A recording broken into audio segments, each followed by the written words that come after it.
Hello and welcome. I'm Kriti Mehta and you're watching the World Report on NewsX World. Let's take a look at the top headlines this hour. President Recep Tayyip Erdogan met with Russian President Vladimir Putin on the sidelines of a peace forum in Turkmenistan's capital to discuss the war in Ukraine, regional developments and international affairs. Pakistani Prime Minister Shehbaz Sharif reportedly gate-crashed the meeting between Putin and Erdogan when they were meeting at Turkmenistan. He left a few minutes later. Ukraine's President Volodymyr Zelensky will attend talks with European partners in Berlin on Monday. Sources told agencies that if the security situation allows, he'll be there. Zelensky visits troops as Ukraine says it has gained the ground near Kupiansk. Ukrainian president filmed himself near the city of Kupiansk, which Russia claimed to have captured last month. Thailand Prime Minister says no ceasefire reached with Cambodia yet, as 11 Cambodians were killed and nearly 80 killed in border clashes. Iranian Nobel Peace Prize laureate Nargis Mohammadi has been detained by authorities in Mashhad while attending a memorial for a human rights lawyer recently found dead under unknown circumstances. U.S. is preparing to intercept more ships off the coast of Venezuela after an oil tanker was seized by the U.S. just yesterday, further escalating the ongoing tension between both the countries.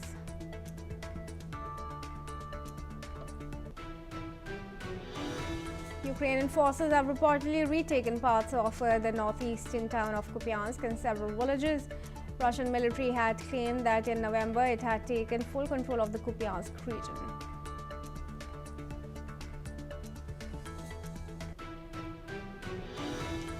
Now viewers, let's start with the top focus here at 9 p.m. World Report.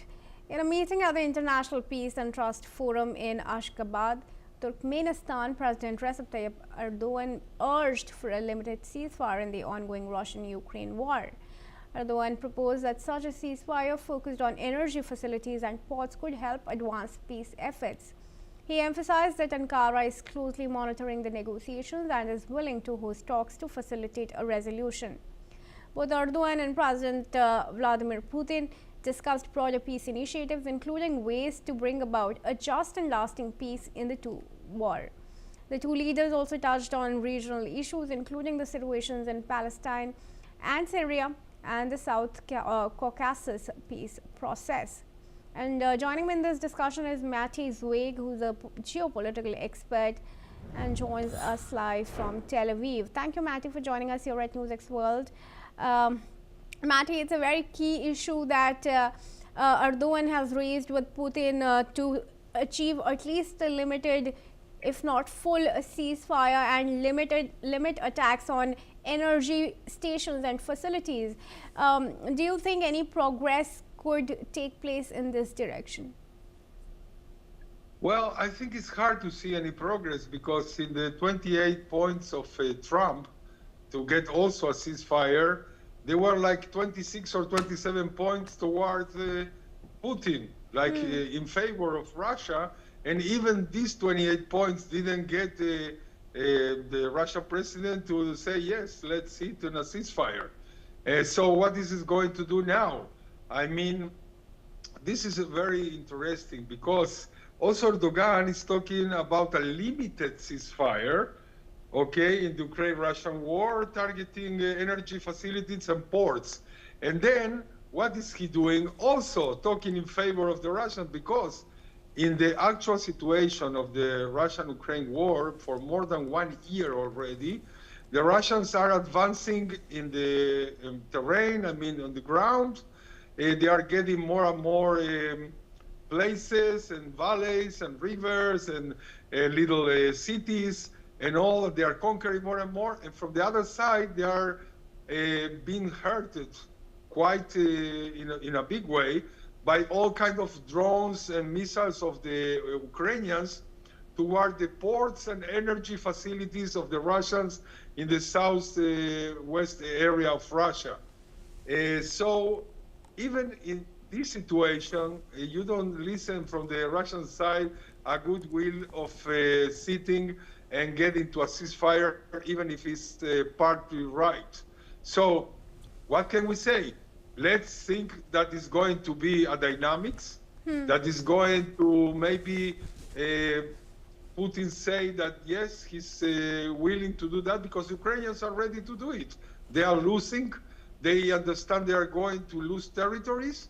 And the Russian side is thinking how much more territories they are going to get before a real ceasefire. And this is the question. Putin sees himself as someone that can sit only with Trump, not with Zelensky and not with anybody. Right. So if they are going to say yes, it's going to be a big surprise, but we all wish that this war will end in some moment. Yeah. Matty, do stay on with us. There's some more news now coming in. Viewers, at an international forum in Turkmenistan where the two had met, which was commemorating the 30th anniversary of the country's permanent neutrality on December 12, Pakistani Prime Minister Shehbaz Sharif was scheduled to meet Russian President Vladimir Putin on the sidelines.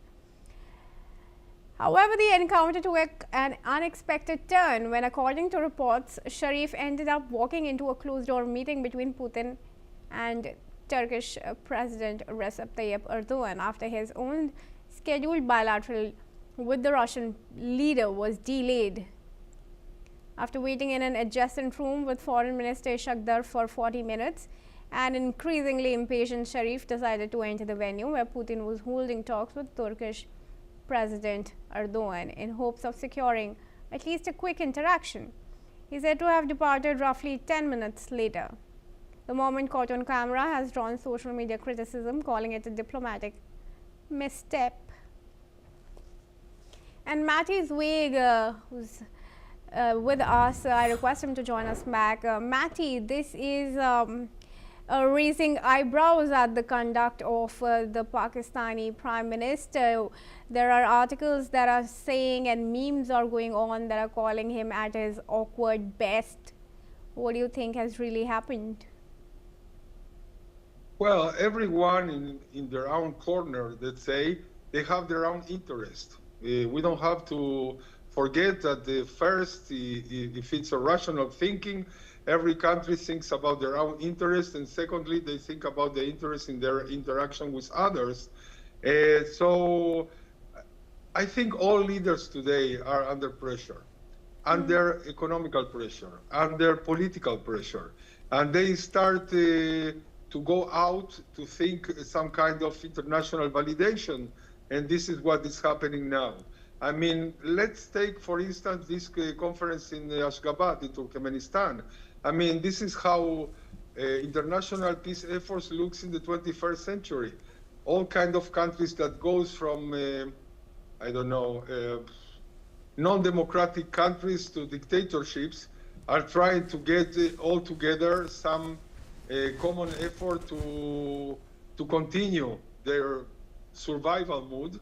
And this is what is happening also with the Pakistanis, and also going to a country that has a completely lack of human rights, but they talk about peace and prosperity. So let's see what is going on really behind the words, and not only giving some headlines. Sure. Thank you, Matty, for joining us for now and sharing that with us. And moving on, viewers, Ukrainian President Zelensky is set to travel to Berlin for a high-level discussion with European partners. The talks are expected to focus on strengthening political, military and economic support for Ukraine as the country continues to face ongoing Russian aggression. Zelensky is also likely to push for deeper security cooperation, long-term defense commitments and progress on Ukraine's integration with European institutions. The meeting in Berlin will come at a critical moment as Kyiv seeks sustained international backing amid intensifying pressures on the battlefield and concerns over future aid. And I'd now like to request Andrew Latham, international affairs expert from Minneapolis, to join us in this conversation. Thank you, Andrew, for joining us back here at NewsX World. Andrew, this meeting that's likely to be held on Monday is very crucial, given that it's coming at a time when Donald Trump is seemingly upset, losing patience with Ukraine, and the European Union is clearly also upset with the stance that Europe's new national security strategy has taken over it. They clearly think that the transatlantic alliance is at risk after Trump's latest remarks, but Trump, of course, keeping the US interests first. So, do you think there's going to be any meaningful progress in this meeting between Zelensky and the European leaders as far as Trump's goals to achieve a ceasefire, a peace deal is concerned? I do. If we limit Trump's goals to wanting some end to hostilities, armed conflict between Russia and Ukraine, I think increasingly the Europeans, especially the Germans, are coming around to the understanding that, for better or for worse, depending on one's perspective, Ukraine is losing the war. It's losing the war on the ground. This minor counterattack in Kupiansk, if it proves to be true, is the exception to the rule. It's losing territory. It's not going to regain Crimea, most of the Donbass, Zaporozhye, Kherson, etc. In fact, it's likely to lose more territory. And the European leaders are increasingly signaling to their domestic constituencies that they get this, that what is needed now is an end to hostilities, and then they can think about longer-term security architecture for Europe and how Ukraine will be built into that, because they are concerned, I think without much merit, that Russia will not stop at Ukraine, that it's going to then attack the Baltic states, etc. So that's their primary concern. And in that respect, their interests and motivations dovetail with Donald Trump's. Now, if Putin's objective was to drive a wedge between Europe and the United States, mission accomplished, because Trump's national security strategy document released last week portrays Europe as in decline, as committing civilizational suicide, as no longer mattering all that much on the world stage. And of course, the Europeans, from one end of the continent to the other, are resentful of this. And so there's another complicating factor that's been introduced by Putin, perhaps, but certainly by Trump. I'm not hopeful that in the very, very short term there's going to be a ceasefire, but in the longer term, everybody, including once he's achieved most of his objectives, Putin will see some merit, some considerable merit in ending the hostilities, even if it's nothing more than a Korean peninsula-like armistice that's lasted now for 50 years. And to stay on, let's elaborate for our viewers the news on the Kupiansk question. Ukrainian President Zelensky, viewers, has visited the frontline town of Kupiansk in eastern Ukraine. And in a video from the area, he emphasized that military success on the ground is key to strengthening Kyiv's position in diplomatic talks. Wearing a bulletproof vest, Zelensky told reporters that results on the front lines will directly support Ukraine's efforts in negotiations. Let's listen in to that statement from Zelensky. Бажаю здоров'я. Сьогодні Куп'янський напрямок. Я привітав хлопців, дякую кожному підрозділу, всім, хто б'ється тут, всім, хто знищує окупанта. Сьогодні надзвичайно важливо досягати результатів на фронті, щоб Україна могла досягати результатів в дипломатії. And moving on now, viewers, the White House says that it is moving to create a single national framework for artificial intelligence, with top advisor Krishnan confirming that the administration will work with Congress in the coming weeks and months. This follows President Trump signaling an executive order challenging state-level AI rules and threatening to withhold certain federal grants. The order directs the Justice Department to contest state laws seen as restricting AI development and aims to make the federal government the sole regulator of AI standards. Tech companies have welcomed the move, saying nationwide rules will boost innovation, jobs, and U.S. competitiveness. But Democrats and experts warn the order could face legal challenges, claiming it undermines state protections on safety, copyright, and consumer rights. Federal agencies are now tasked with preparing legislative recommendations to establish a national AI framework, setting the stage for potential battle in Congress. And I now request Andrew to join us in this discussion. And what are the key challenges that Trump might face in achieving a national framework? The border clashes. Well, to begin with, of course, it's when people look at American federalism, they sometimes, if they're charitable, say we have 50 laboratories for policy. Each of the states can do their own innovative policies, and the best ones will triumph in the end, and everybody will adopt them. And the other view is that that's chaos.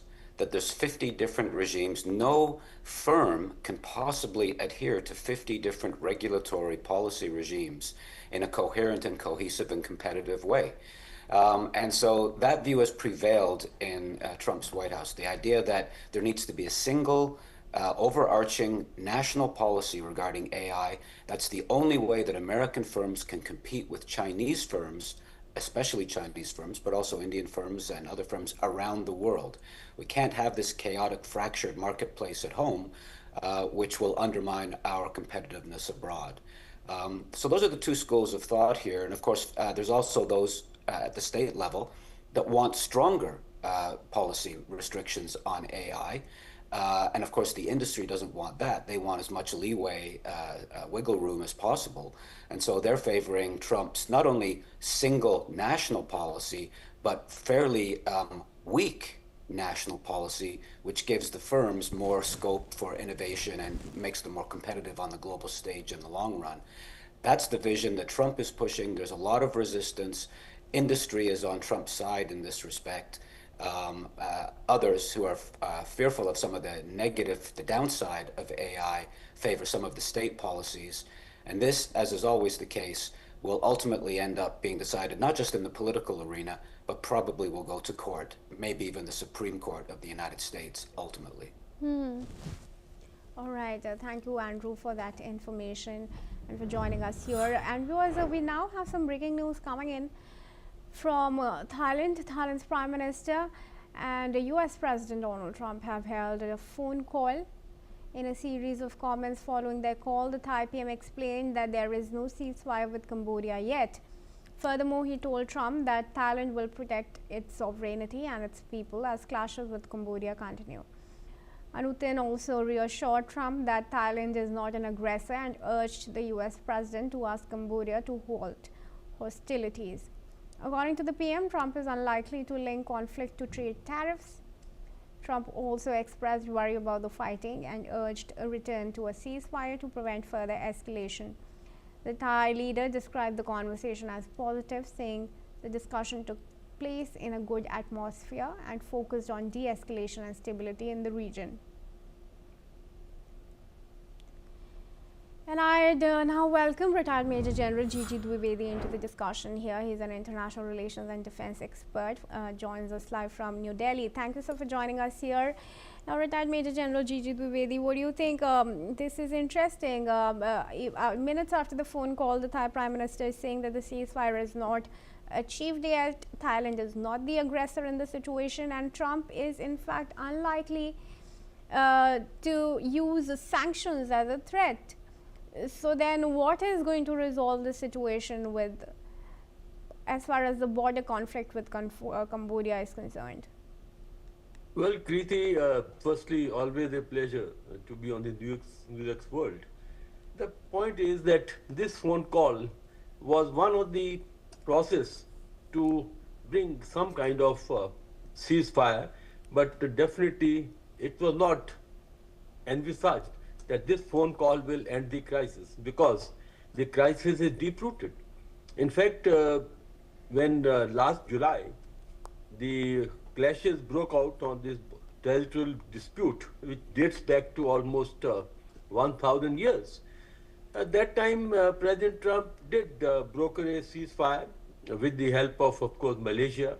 But the point is, the ceasefire, which came into effect in October this year, was very fragile and precarious. And it was quite known that any time this can be violated.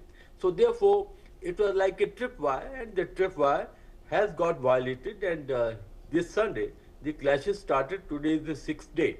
The point is that two sides have a very fixed position. Neither the Cambodians want to take a step back, nor the Thais want to take a step back. On the other hand, there's a situation of asymmetry as far as military is concerned.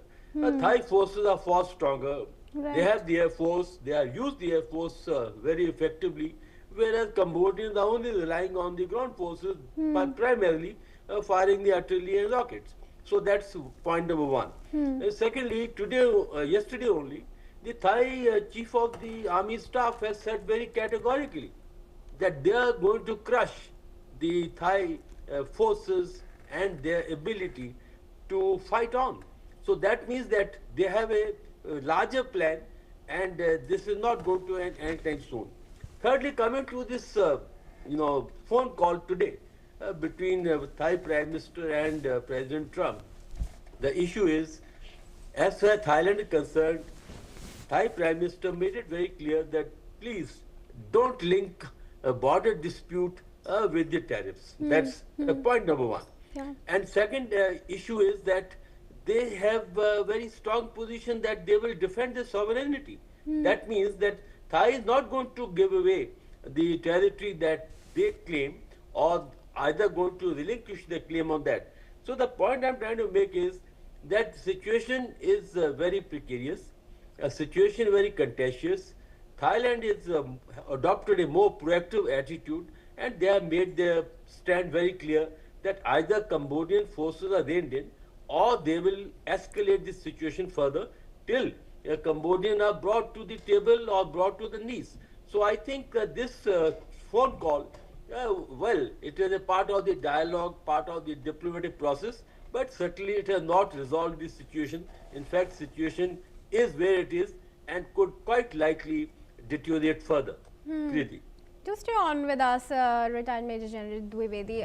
Viewers, let's also tell you that Cambodia's Interior Ministry has reported that the latest border clashes between Thailand and the country has killed 11 Cambodians and left more than 76 wounded.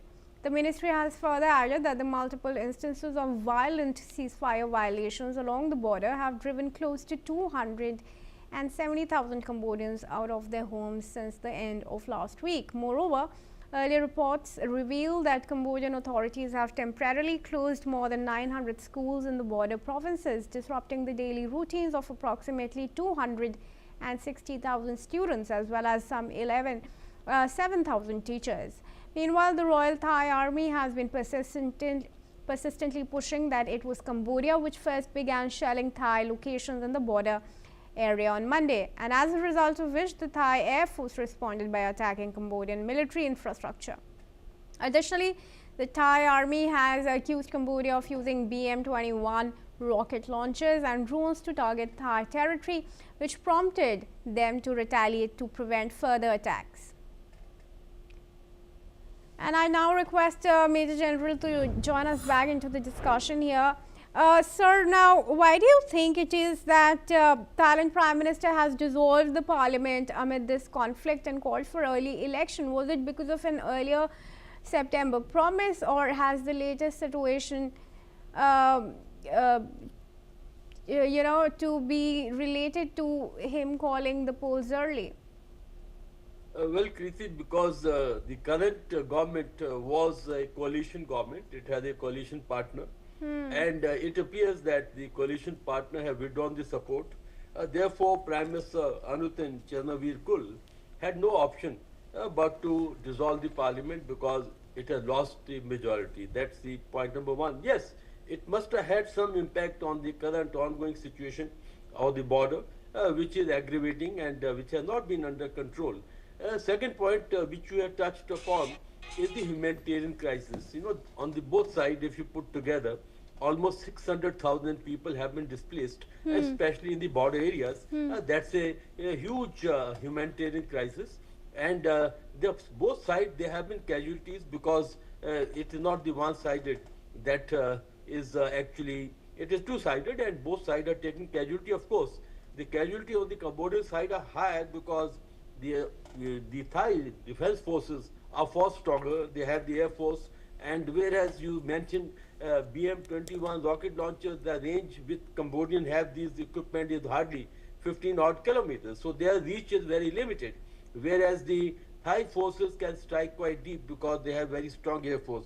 So point is that this crisis is actually getting more complex and more complicated because of the reason I told earlier, that first and foremost, no side want to take a step back.